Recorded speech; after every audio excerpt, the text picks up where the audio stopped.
the power of the SDGs is in the partnerships component, and that partnerships describes what it will take to bring together the various capabilities to deliver collective impact on all the sustainable goals that come before it, the 16 that come before it. And so the private sector is absolutely critical to this. I think over time we focus more on the relationships with government. We're beginning to grow the relationships with civil society and beginning to focus much better on the role and value that the private sector delivers, not just in terms of economic growth, but the social impact that that brings. So this is extremely important to the United Nations.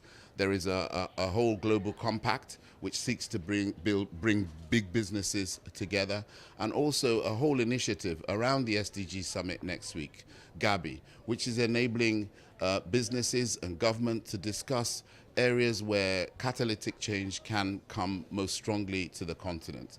And a number of these have already been mentioned. But the agri-value chains, hugely under-leveraged on the continent.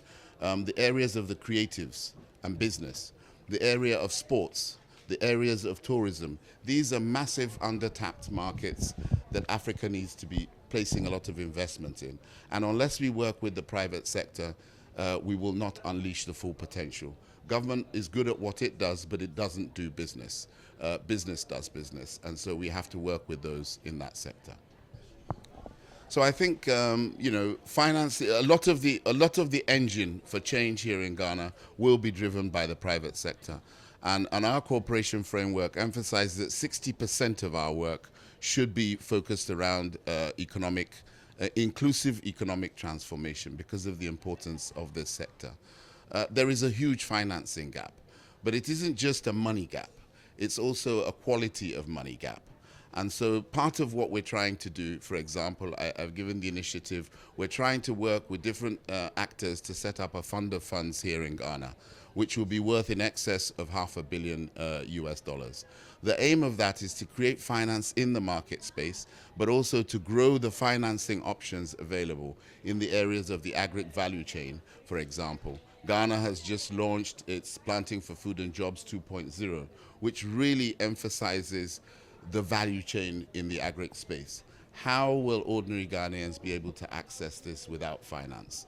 So finding the money first, then finding the mechanisms and ensuring that that finance and capital is patient, is appropriate, is fit for business. So is it debt capital? Is it equity capital? What is going to work for the raft of actors there? And do they have the skills? So also building that ecosystem of support and scaffolding that is necessary for people who aspire to be small businesses to actually have the skills and competencies to be able to do this.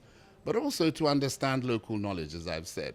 There are many people who run successful businesses here who have not been to Harvard. So how are we tapping into that local knowledge? Because that local knowledge is key. So the work that we're doing here is a bit about finance, but it's also much more than that. Which tax incentives will enable people to get the right benefits and to bring in the right products? If Ghana wants a new, greener trajectory of growth that is more resilient, how can we create the right incentives to bring the right businesses to the table in Ghana that enable that to happen? I really think that, yes, banks are one avenue through which financing will come, and even this fund of funds, banks will be one of the avenues through which access to finance will happen.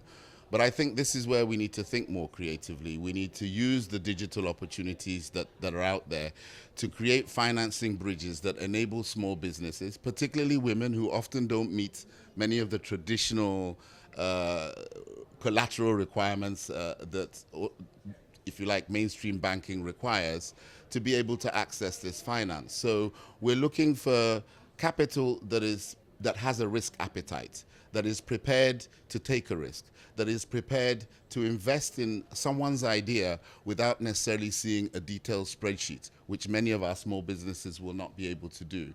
And I think in the space of Andy here, those who can even innovate how to quickly help small businesses to be able to access finance and to sell their idea in a compelling way without having to have PhDs in Microsoft Excel is going to be key. And what digital platforms are there to crowdsource financing, for example, around the agribusiness sector, that mean that a small farmer who has 5 hectares but only has finance for 1 hectare can quickly gain access to expand their farm to the full 5 hectares, and also have the right kind of policies in place that guarantee minimum prices, the right kind of insurance in place that means that if their crops fail, they are not going from hero to zero overnight. And so it's a whole ecosystem of actions that are required to help small businesses to grow.